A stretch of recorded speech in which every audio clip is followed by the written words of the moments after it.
Plénière ce vendredi 9 novembre 2024 à l'hémicycle provincial du Maniema avec comme pont à l'ordre du jour la question orale avec débat de l'honorable Jean-Claude Ousseini Moutoubouré adressée au ministre provincial de l'Éducation, Fonction publique et Emploi. Adoption et débat général sur la proposition des 10 portant statut de carrière des agents services publics provinciaux du Maniema.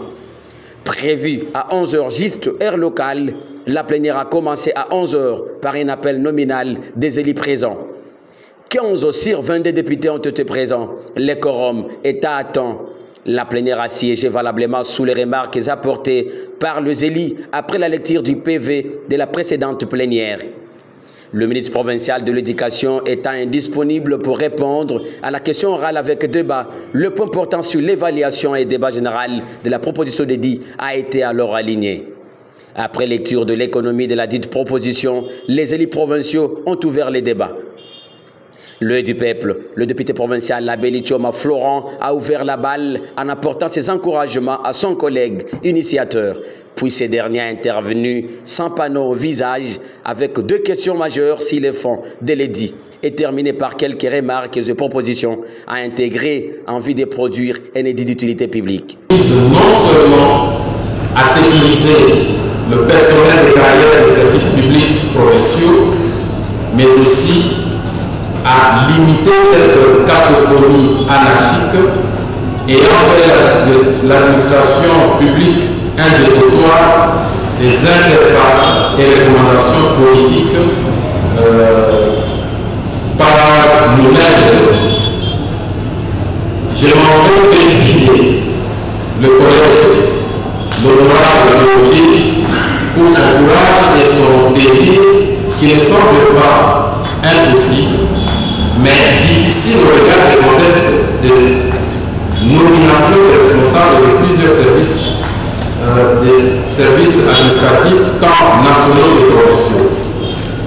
Toutefois, nous pouvons y arriver si nous enlevons cette politisation de l'administration et mettons de côté les fortes pressions liées au militantisme, au népotisme,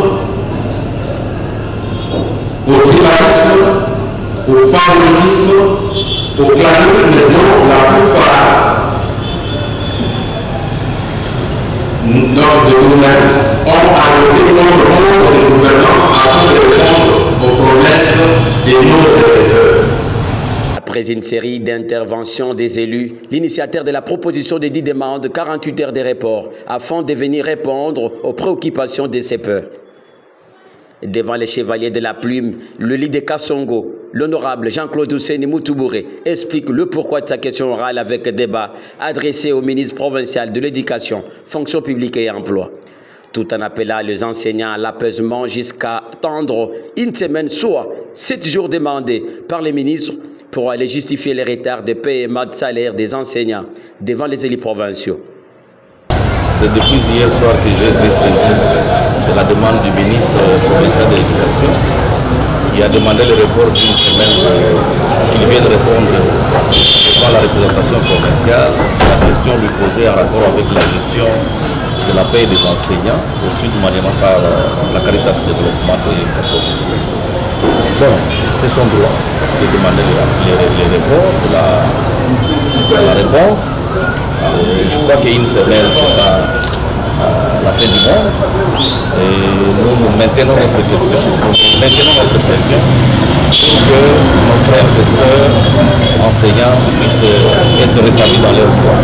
Et donc, nous l'attendons dans une semaine pour qu'ils viennent nous dire pourquoi ce retard dans le pays. Parce que le problème de fond persiste toujours. Le message, c'est que c'est vrai que le problème est encore là. Nous faisons notre travail. Nous sommes conscients de ce qu'ils sont en train d'enlever et que d'ici une semaine, nous serons éclairés des raisons profondes qui font à ce que la Caritas Développement est en retard. Mais nous avons des informations qu'elle se prépare avant que le ministre ne vienne. La Caritas se prépare à payer 2 mois. Et ça sera une bonne chose, mais le problème du fond persiste parce que nous devons savoir pourquoi c'est retard dans le paiement. C'est ça notre souci. Enfin, la plénière prochaine est prévue le lundi 12 novembre 2024.